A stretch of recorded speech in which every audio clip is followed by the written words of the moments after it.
নীলুর প্রতি সূর্যের এক্সট্রা কনসার্ন দেখে অবাক হয়ে গেল সূর্যের মা। হ্যাঁ বন্ধুরা, ভিডিওতে লাইক দিয়ে দেখতে থাকুন। সূর্য নীলুর সাপোর্ট নিয়ে এত কথা বলছে, এই কথা শুনে রায়ের মা মনে মনে খুশি হয়ে যায় আর বলতে থাকে, এবার হয়তো বা আমার মেয়েটাকে সূর্য নির্ঘাত ফিরিয়ে নেবে, নয়তো বা ও নীলুর হয়ে এত সাফাই কাটছে কেন। ওদিকে সূর্যের মা বলতে থাকে, আচ্ছা সূর্য, তুমি কি থেকে মনে করলে যে না নীলু যেটা বলছে সেটাই সত্য আর রাই যেটা বলছে সেটাই ভুল। ওদিকে সূর্য বলতে থাকে ওর মাকে, আচ্ছা মা, তুমি আমাকে বলতে পারবে যে রাই যেটা বলছে সেটার কি ওর কোনো প্রমাণ আছে ওর কাছে যে ও যেটা দাবি করছে সেটাই সত্য আর নীলু যেটা বলছে সেটাই ভুল। আমি মানছি যে নীলু অনেকবার অনেক মিথ্যে বলেছে আর অনেক ভুলই করেছে, কিন্তু তার সত্ত্বেও ও বারবার করে ভুল করেছে বিধায় যে ও এবার ওর মৃত্যু ঝুঁকিটা নিয়েও এত বড় একটা মিথ্যে বলবে, সেটা তো অন্তত আমরা মেনে নিতে পারি না, তাই না? কোনো রকম কোনো প্রমাণ ছাড়া আমরা কি করে ওকে দোষী সাব্যস্ত করি বলো তো? আর এখানে রাই যেটা বলছে সেটার তো কোনো প্রমাণ নেই। ওদিকে অনির্বাণ বলতে থাকে আল বাদ আছে, কারণ আজকে রায়ের বিয়ের দিন ছিল। ও কেন শুধু শুধু রায়ের বিয়ের দিনটাকেই খুঁজে পেলো ওর এই মৃত্যু ওর অভিনয়টা করার জন্য? তুই সেটা একবার ভাবলেই না। ওদিকে রায়ের বৌমনি বলতে থাকে, আচ্ছা সূর্য, আমি যদি খুব ভুল না হয়ে থাকে আমি কি এটা ধরে নিতে পারি যে তুমি রায়ের মনে হিংসে জোগানোর জন্য নীলুর সাপোর্ট নিচ্ছ বারবার করে?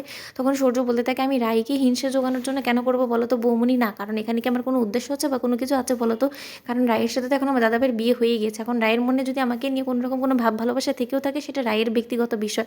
তখন রায় ছুটে গিয়ে বলতে থাকে যে সূর্য, আমি অনেকক্ষণ ধরে সব কিছু মুখ বুঝে সহ্য করছি বিদায় যে কোনো কিছু বলবো না সেরকম কিন্তু না, আমার মনে তোমাকে নিয়ে কোনো রকম কোনো ভাব ভালোবাসা নেই। হ্যাঁ, মনে সম্মানটুকু আছে যে তুমি আমার ছোটো বোনের হাজব্যান্ড আর সেই হিসাবে তুমি আমার ভাইয়ের মতন, তাই আমি তোমাকে যথেষ্ট পরিমাণে সম্মান করি, কিন্তু তাই সেটা যদি তুমি অন্যভাবে নিয়ে নাও তাহলে সেটা তোমার ভুল।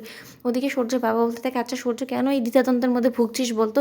তুই তো এখন দেখতেই পাচ্ছিস যে রায় অনির্বাণের হয়ে গিয়েছে আর তোর কাছে এখন আর কোনো রকম কোনো অপশন নেই। এখন যদি তোর সংসারটা করতে হয় তাহলে তোর একমাত্র নীলুকে নিয়েই তোর সংসারটা করতে হবে। এখন যদি তুই এটা ভেবে নিস যে না, তুই নীলুকে ক্ষমা করে দিয়ে তুই ওকে আরও একটা সুযোগ দিতে চাস, তাহলে তুই সেটা করতে পারিস, কিন্তু এর মাঝখানেও একটা শর্ত আছে তোর মায়ের। তখন সূর্যের মা বলতে থাকে, হ্যাঁ আমার শর্ত আছে, তুমি যদি সত্যি নীলুকে নিয়ে নতুন করে সংসার করার চিন্তাভাবনা করেই থাকো সূর্য, তাহলে তোমাকে এই বাড়ি ছেড়ে চলে যেতে হবে, কারণ ওর মতন একটা সর্বনাশী মেয়েকে আমি একবার যখন বাড়ি থেকে তাড়াতে পেরেছি, এখন আর আমি কোনো মতে ওকে আমার বাড়িতে তুলে নিব না। কারণ ওদিকে অনির্বাণ বলতে থাকে, দেখ সূর্য, তোর যা ইচ্ছে তুই সেটা করতে পারিস, তুই তো তখন আইনি ব্যবস্থা নেওয়ার কথা বললি তাই না? তুই বরঞ্চ সেটাই কর, আমি কোনো কিছুতে ভয় পাই না, কিন্তু একটা কথা মাথায় রাখবি, যদি আমার বউয়ের দিকে একবারও তুই আঙুল তুলে আর কোনো রকম কোনো মিথ্যা অপবাদ দিস তাহলে কিন্তু আমি তোকে ছেড়ে কথা বলবো না। ওদিকে সূর্য বলতে থাকে যে ছেড়ে তো আমিও তোকে কথা বলবো না দাদাভাই, তুই যখন নীলুকে এরকম মিথ্যা অপবাদ দিবি, তোর বউকে তুই বরঞ্চ মানা করে দে না যে আমার বউয়ের দিকে যাতে আঙুল তুলে কোনো রকম কোনো মিথ্যা অপবাদ না দেয়, তাহলে আমিও তোর বউয়ের দিকে আঙুল তুলবো না।